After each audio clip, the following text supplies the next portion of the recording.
Welcome back to another episode of The Wandering Home. This week we're in Big Bend National Park in Texas. This is actually one of the least visited national parks in the country because it's hard to get to.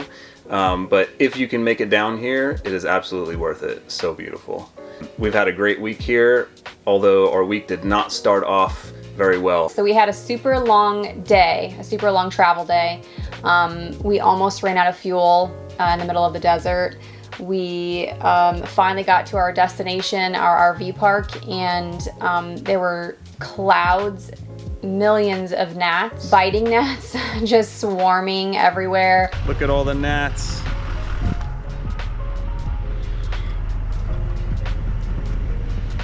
Clouds of them. Holy sh**. When we pulled out of there, we couldn't stay there. We left to drive an hour back out of the park to stay at another RV park. And on the way back out, we actually opened up the camper for a minute and then realized that we had left our refrigerator doors unlocked. They have locks on them, and I forgot to latch it after our grocery stop. So the contents of our refrigerator. Yeah, our food was everywhere. It really was fine. Nothing actually broke, luckily. I don't know how, but yeah, it was a rough day, a rough travel day. Rough start to the trip. So one of the benefits of having to drive back out of the park and come to this place is that this is where our full-time RV friends that we made a few weeks ago were staying. So we're actually right across from them. We've had a blast. They've been to the park several times, so they've been showing us around. Kids have had friends to play with.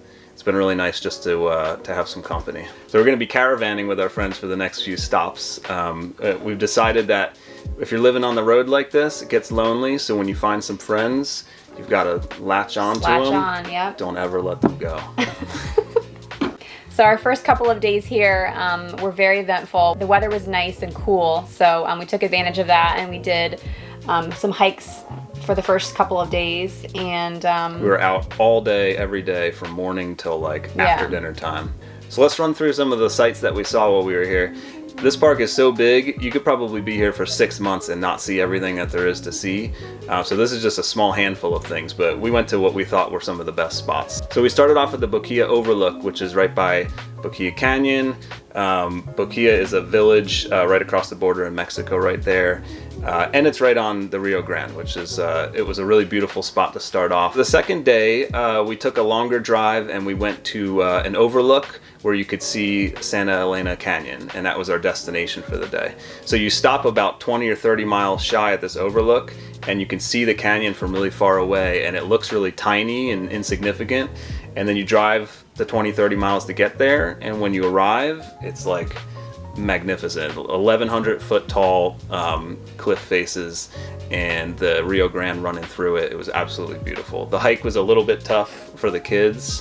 They did okay though. Yeah, right? they did fine. It was probably our favorite spot so far here. That was my favorite. Probably the most breathtaking. I don't know. It's hard. There were a lot of breathtaking. It was a breathtaking, the most breathtaking hike we've done so far. So the next day we went to the hot springs. It was a pretty short hike to get there.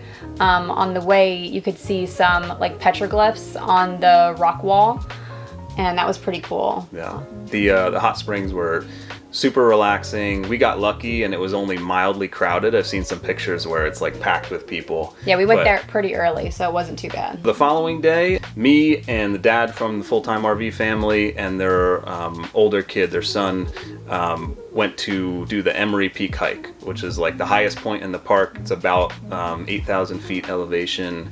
And it was pretty grueling. It seems like it's going to be a fairly easy hike on paper. It's only like 5.5 miles to the peak, but it's, you know, it ended up taking us like 7 hours to get up there. And then once you get to the top, the actual peak is like a series of boulders that you have to do a scramble up.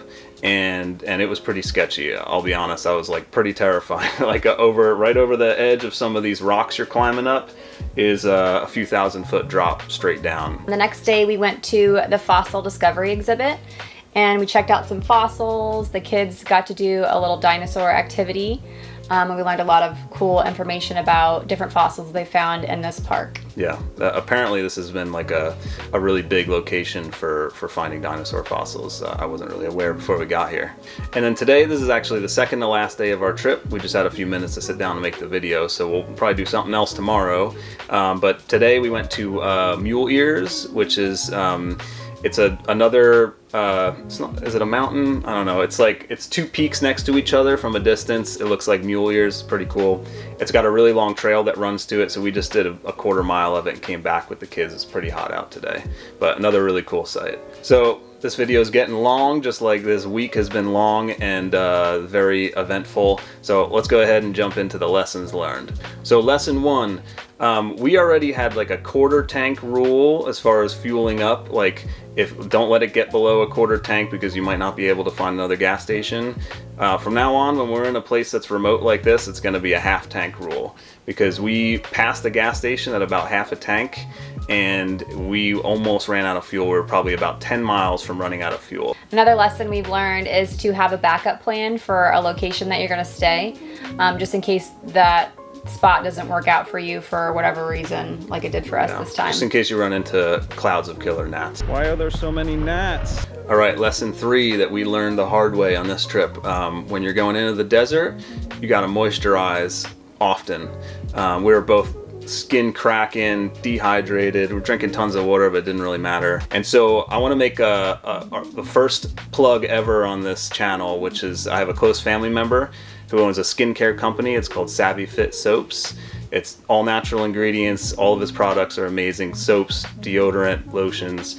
And this stuff, his magic lotion, hopefully I can get it to focus. There we go.